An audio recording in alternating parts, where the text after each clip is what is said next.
السلام علیکم دوستوں ساتھیوں، welcome to Rocks Vision Infotainment. قدیم دور سے ہی آسمان پر جگمگاتے فلکی اجسام نے انسان کو اپنی جانب متوجہ رکھا ہے۔ انسانی تخیل نے کبھی ان چاند ستاروں کو دیوتاؤں سے منسوب کیا تو کبھی ان کو جادوئی روشنیاں جانا۔ اسی انسانی جستجو کی وجہ سے موجودہ دور میں جہاں سائنس کی دیگر شاخوں نے تیز رفتاری سے ترقی کی، وہیں فلکیات میں بھی روز نئی نئی دریافتیں ہوئیں اور مختلف نظریات نے جنم لیا۔ آج کے دور میں فلکیات کے حوالے سے جتنا علم موجود ہے، اس کا تصور کرنا بھی قدیم انسان کے لیے محال تھا۔ دوسرے سیاروں اور دور دراز ستاروں اور کہکشاؤں کا علم یقیناً ہم سب کے لیے انتہائی دلچسپی اور تجسس کا باعث ہے، لیکن بلا شبہ ہمارا اپنا سیارہ زمین بھی ایک انتہائی منفرد سیارہ ہے جو کہ کئی سائنسی راز اپنے اندر چھپائے ہوئے ہیں۔ اب آپ سوچ رہے ہوں گے کہ یہ منفرد کیسے ہے؟ تو دوستوں، نظام شمسی اور اس سے باہر دریافت ہونے والے سیاروں میں یہ واحد سیارہ ہے جس پر زندگی موجود ہے۔ زمین کی جغرافیائی تاریخ انتہائی دلچسپ ہے۔ ساتھیوں، کیا کبھی آپ نے سوچا کہ جس سیارے پر ہم لوگ صدیوں سے آباد ہیں، آخر وہ وجود میں کس طرح آیا؟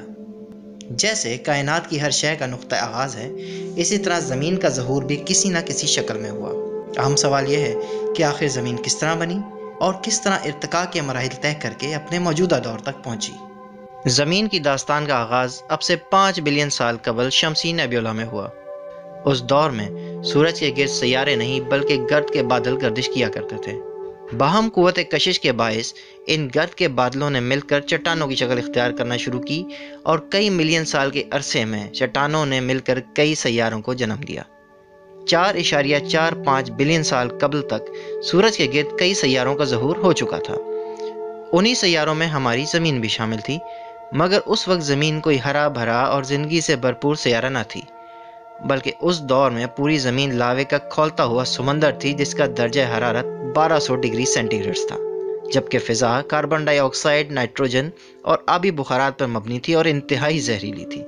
اس وقت زمین پر زندگی کا تصور کرنا بھی محال تھا۔ وقت گزرتا رہا اور 4.5 بلین سال قبل زمین کے وجود کو ایک سنگین خطرہ لاحق ہو گیا، جب ایک مریخ جتنا سیارہ تھیا زمین کے مقناطیسی میدان میں داخل ہو کر برق رفتاری سے زمین کی طرف بڑھنے لگا۔ اس کے نتیجے میں تھیا اور زمین کے درمیان شدید تصادم ہوا۔ اس ٹکراؤ سے پیدا ہونے والی حدت اتنی شدید تھی کہ دونوں سیارے پگھل کر لاوے کا سمندر بن گئے۔ سیارہ تھیا کا بیشتر ماس زمین کا حصہ بن گیا، جبکہ ٹکراؤ کے نتیجے میں خلا میں بکھر جانے والا اربوں ٹن چٹانی ملبہ زمین کے مدار میں چکر لگانے لگا۔ زمین اس خوفناک تصادم کو بمشکل جھیل پائی اور رفتہ رفتہ اس کے اثرات سے باہر نکلنا شروع ہوئی، اور 1000 سال کی مدت میں زمین کے گرد چکر لگاتا چٹانی ملبہ زمین کی کشش ثقل کے باعث نسبتاً مستحکم مدار میں آ گیا۔ اس چٹانی ملبے نے باہم کشش کے باعث رفتہ رفتہ ایک کرے کی شکل اختیار کر لی۔ اس طرح زمین کے گرد چاند کا ظہور ہوا۔ اس وقت زمین سے چاند کا فاصلہ محض 22,000 کلومیٹر تھا، جس کی وجہ سے موجودہ دور کے مقابلے میں آسمان پر چاند نہایت بڑا اور روشن دکھتا تھا۔ تھیا سے تصادم کے نتیجے میں زمین کی محوری گردش نہایت تیز ہو چکی تھی، جس کے باعث زمین پر ایک دن محض 6 گھنٹے کا ہوتا تھا، یعنی 3 گھنٹے دن اور 3 گھنٹے رات۔ کئی ملین سال تک زمین پرسکون رہی اور سیارے کی سطح کا درجہ حرارت بھی رفتہ رفتہ کم ہوتا چلا گیا، لیکن یہ سکون بھی قائم نہ رہا، اور پھر 3900 ملین سال قبل نظام شمسی اور اس کے سیاروں کی پیدائش کے دوران پیدا ہونے والی چٹانیں زمین کے مقناطیسی میدان میں داخل ہوئیں اور شہابیوں کی صورت میں زمین پر برس پڑیں۔ یہ شدید بمباری 20 ملین سال تک وقتاً فوقتاً جاری رہی۔ یہ چٹانیں اپنے ساتھ نہ صرف معدنیات لے کر آئیں بلکہ اس کے علاوہ زندگی کے لیے اہم ترین شے پانی بھی ساتھ لائیں، اور طویل عرصے تک رہنے والی اس شہابیوں کی بمباری کے باعث زمین پر بہت بڑی مقدار میں پانی جمع ہو گیا۔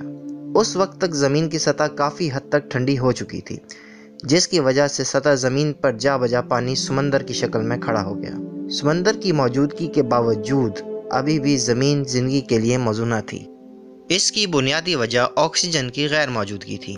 اس کے علاوہ زمین کی تیز محوری گردش، چاند کی قربت اور شدید کشش کے باعث سمندر میں ہزاروں فٹ اونچی لہریں اٹھتی تھیں اور شدید طوفان آتے تھے جو کہ مہینوں جاری رہتے تھے۔ وقت گزرنے کے ساتھ ساتھ زمین کی محوری گردش کم ہوتی چلی گئی اور چاند زمین سے دور ہوتا چلا گیا۔ 3800 ملین سال قبل تک سیارہ زمین کے موسموں میں استحکام آتا چلا گیا۔ اس دور میں پوری زمین سمندر سے ڈھکی ہوئی تھی اور آتش فشانی عمل کے باعث نمودار ہونے والے جزائر بھی سمندر میں جا بجا موجود تھے۔ اگرچہ زمین بڑی حد تک سرد ہو چکی تھی، مگر اس دور میں بھی زمین پر آکسیجن موجود نہ تھی۔ اس کے علاوہ درجہ حرارت بھی 70 سے 80 درجہ سینٹی گریڈ تک تھا، جس کے باعث زندگی کا پنپنا مشکل تھا۔ اس دوران زمین ایک بار پھر شہاب ثاقب کی بمباری کی زد میں آئی۔ اس بار یہ شہاب ثاقب اپنے ساتھ مزید پانی اور معدنیات کے علاوہ زندگی کے بنیادی جز امینو ایسڈز بھی ساتھ لے کر آئے، اور نومولود زمین کے سمندر کی اندھیری اور سرد تہہ میں موجود چھوٹی چھوٹی آتش فشانی چمنیوں کے گرد پہلی بار یک خلوی جانداروں کا ظہور ہوا۔ 3500 ملین سال قبل تک ان یک خلوی جانداروں یعنی بیکٹیریاز نے کم گہرے پانیوں میں کالونیز کی شکل میں رہنا شروع کر دیا تھا۔ یہ کالونیز ایک چھوٹی چٹان کی مانند دکھتی تھیں۔ ان چٹانوں کو اسٹرومیٹولائٹس کہا جاتا ہے۔ یہ بیکٹیریا فوٹو سینتھسس کے عمل کے ذریعے سمندر میں موجود کاربن ڈائی آکسائڈ کو سورج کی روشنی کی مدد سے گلوکوز میں تبدیل کر کے خوراک حاصل کرتے تھے اور آکسیجن گیس کو بطور بائی پروڈکٹ خارج کر دیتے تھے، جس کی وجہ سے یہ اسٹرومیٹولائٹ کالونیز آکسیجن پیدا کرنے کا بہت بڑا ذریعہ بن گئیں۔ ان اسٹرومیٹولائٹس نے رفتہ رفتہ سمندر کو آکسیجن سے بھرنا شروع کر دیا۔ آکسیجن کی بڑھتی ہوئی مقدار نے پورے سیارے کو تبدیلی کی راہ پر ڈال دیا۔ اگلے 2000 ملین سال تک سیارہ زمین کی فضا میں آکسیجن مسلسل بڑھتی رہی اور رفتہ رفتہ محوری گردش بھی سست ہوتی چلی گئی، جس کی وجہ سے زمین کے ایک دن کی مدت 16 گھنٹے تک بڑھ گئی۔ اسی دوران زمین کی جغرافیائی تاریخ کا ایک اہم ترین واقعہ رونما ہوا۔ جیسا کہ میں نے تذکرہ کیا تھا کہ اگرچہ پورا سیارہ سمندر سے ڈھکا ہوا تھا، لیکن آتش فشانی عمل کی وجہ سے بڑی تعداد میں جزائر کا ظہور بھی ہو چکا تھا۔ انہی جزائر نے 400 ملین سال کے عرصے میں ٹیکٹونک پلیٹس کے ٹکراؤ اور آتش فشانی عمل کے باعث مل کر پہلی بار ایک بہت بڑے خشکی کے ٹکڑے یعنی بر اعظم کو جنم دیا، جس کو روڈینیا کے نام سے جانا جاتا ہے۔ یہ طویل ارتقائی عمل جہاں زمین کے جغرافیے پر اثر انداز ہوا، وہیں اس نے زمین کی آب و ہوا پر بھی گہرے اثرات مرتب کیے، اور وقت گزرنے کے ساتھ ساتھ زمین کا درجہ حرارت کم ہو کر خوشگوار 30 درجے سینٹی گریڈ تک پہنچ گیا، اور دن کا دورانیہ بھی 18 گھنٹے تک طویل ہو گیا۔ زیر زمین ٹیکٹونک پلیٹس کی حرکت اور ٹکراؤ کے باعث 750 ملین سال قبل بر اعظم روڈینیا شدید زلزلوں کی زد میں آ گیا۔ ان کی شدت کی وجہ سے یہ عظیم بر اعظم 2 حصوں میں تقسیم ہو گیا۔ اس دور میں بڑے بڑے آتش فشاں پہاڑ وجود میں آئے جو کہ کثرت سے لاوا اگلتے تھے، جس کی وجہ سے زمین کی فضا دھوئیں اور کاربن ڈائی آکسائڈ سے بھرتی چلی گئی۔ یہ کاربن ڈائی آکسائڈ فضا میں موجود بادلوں سے مل کر تیزابی بارش کی صورت میں زمین پر برستی تھی۔ اس عمل کے باعث یہ کاربن ڈائی آکسائڈ زمینی چٹانوں میں جذب ہو کر قید ہو جاتی تھی۔ رفتہ رفتہ آتش فشانی عمل کم ہوتا چلا گیا، لیکن بارشوں کی زیادتی کی وجہ سے زیادہ تر کاربن ڈائی آکسائڈ فضا سے نکل کر زمین میں جذب ہو گئی۔ اس گرین ہاؤس گیس کی فضا میں کمی کے باعث زمین کا درجہ حرارت تیزی سے کم ہونا شروع ہوا، اور محض چند ہزار سالوں میں سیارے کا درجہ حرارت گر کر -50 ڈگری سینٹی گریڈ تک پہنچ گیا، اور 650 ملین سال قبل پورا سیارہ پہلی آئس ایج کی لپیٹ میں آ گیا۔ اگلے 15 ملین سال تک زمین قطبین سے لے کر خط استوا تک برف کی کئی کلومیٹر گہری تہہ کے نیچے دبی رہی۔ اگرچہ زمین تو مکمل طور پر برف سے ڈھکی ہوئی تھی، لیکن زمین کا مرکز اب بھی سورج کی سطح کی طرح گرم تھا، جس کی وجہ سے آتش فشانی عمل مختلف پیمانے پر جاری رہتا تھا۔ آتش فشاں پہاڑوں کی بدولت فضا میں کاربن ڈائی آکسائڈ نے ایک دفعہ پھر بڑھنا شروع کیا۔ سیارے پر بارشوں کی کمی کے باعث کاربن ڈائی آکسائڈ فضا میں بڑھتی چلی گئی، جس کے نتیجے میں درجہ حرارت میں اضافہ ہوتا رہا، اور رفتہ رفتہ سیارے پر جمی گہری برف کی تہہ نے پگھلنا شروع کر دیا۔ برف کے تیز پگھلاؤ کے باعث نمودار ہونے والی چٹانوں پر نئے آتش فشاں پہاڑوں نے جنم لیا، جس کے باعث درجہ حرارت مزید بڑھا اور برف کے پگھلنے کی رفتار مزید تیز ہو گئی، اور 540 ملین سال قبل تک زمین مکمل طور پر آئس ایج کی گرفت سے نکل آئی۔ اسی دور میں سمندر میں کئی اقسام کے سمندری پودوں اور آبی حیات کا ظہور ہوا، اور زندگی انتہائی تیزی سے سمندر میں پھیلتی چلی گئی۔ 460 ملین سال قبل تک ہزاروں اقسام کے آبی حیات پورے سمندر میں پھیل چکی تھیں۔ یہ سب کچھ انتہائی تیز رفتاری سے ہوا، جس کی وجہ سے سائنسدانوں نے اس حیرت انگیز دور کو کیمبرین ایکسپلوژن کا نام دیا۔ کیمبرین عہد کے کئی فوسلز اب بھی سمندری چٹانوں میں بآسانی مل جاتے ہیں۔ سمندر سے باہر مسلسل آتش فشانی کی بدولت نئے بر اعظم گونڈوانا کا ظہور ہو چکا تھا، مگر خشکی پر LG کے علاوہ کسی قسم کی زندگی موجود نہ تھی۔ حالانکہ اس دور میں زمین کا درجہ حرارت معتدل 30 درجے سینٹی گریڈ تھا۔ شاید اس کی وجہ سورج سے آنے والی شدید تابکاری تھی۔ اسی دور میں فضا میں موجود آکسیجن اور شمسی تابکاری کے تعامل سے ایک نئی گیس وجود میں آئی، جس کو ہم اوزون کے نام سے جانتے ہیں۔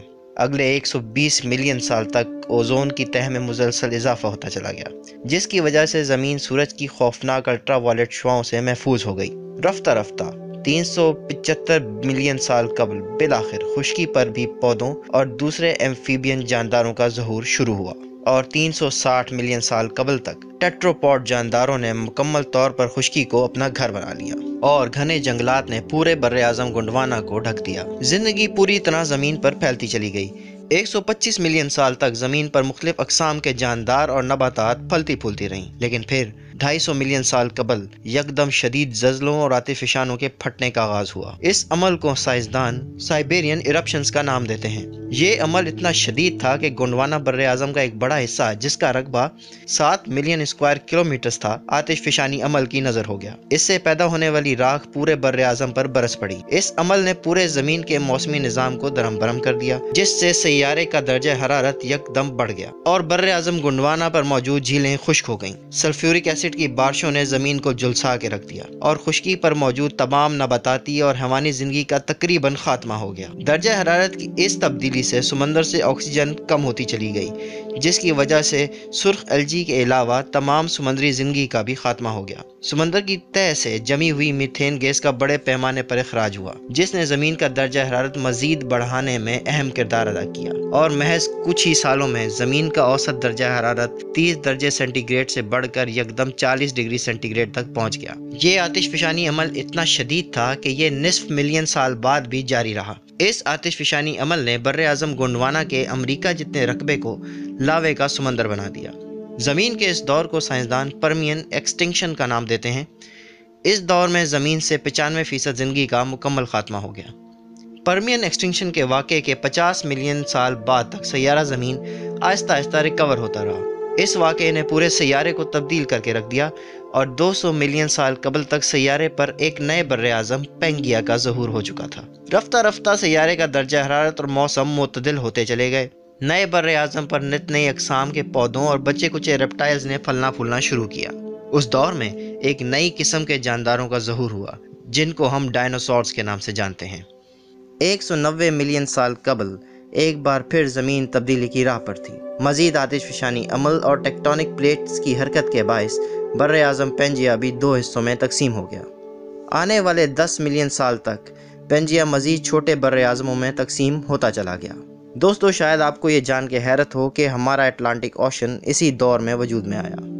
اس دوران ڈائنوسورز پوری زمین پر پھیلتے چلے گئے، اور بلا شرکت غیر زمین کے سب سے بالادست جاندار کے طور پر سامنے آئے۔ لیکن ڈائنوسورز کی یہ حکومت قائم نہ رہ سکی، اور پھر 65 ملین سال قبل ماؤنٹ ایورسٹ جتنی جسامت کا حامل ایک شہاب ثاقب زمین کے مقناطیسی میدان میں داخل ہوا، اور 75,000 کلومیٹر فی گھنٹہ کی رفتار سے زمین کی طرف بڑھنے لگا۔ بالآخر خلیج میکسیکو کے مقام پر شہاب ثاقب کا زمین سے زبردست تصادم ہوا۔ اس شدید تصادم کے نتیجے میں ہزاروں فٹ اونچی سونامیز اٹھیں۔ ان سونامیز نے ساحلی علاقوں میں شدید تباہی مچائی۔ تصادم سے پیدا ہونے والا دہکتا ہوا ملبہ ہزاروں کلومیٹر تک زمین پر آگ کے گولوں کی مانند برس پڑا، اور پورے سیارے کی فضا کو دہکتی گرد اور راکھ نے اپنی لپیٹ میں لے لیا۔ شدید درجہ حرارت کے باعث جنگلات مکمل طور پر راکھ کا ڈھیر بن گئے۔ تصادم کے باعث اٹھنے والی گرد نے کئی سال تک سورج کی روشنی کو سطح زمین تک نہ پہنچنے دیا، جس کے باعث بچے کچے درخت بھی مر گئے، اور ساتھ ہی شدید موسمی تغیر کی وجہ سے ڈائناسورز کا بھی خاتمہ ہو گیا۔ اس طرح ڈائناسورز کی زمین پر 165 ملین سال طویل حکمرانی کا باب ہمیشہ کے لیے بند ہو گیا۔ بچے تو محض زیر زمین رہنے والے چھوٹے ممالیہ جاندار۔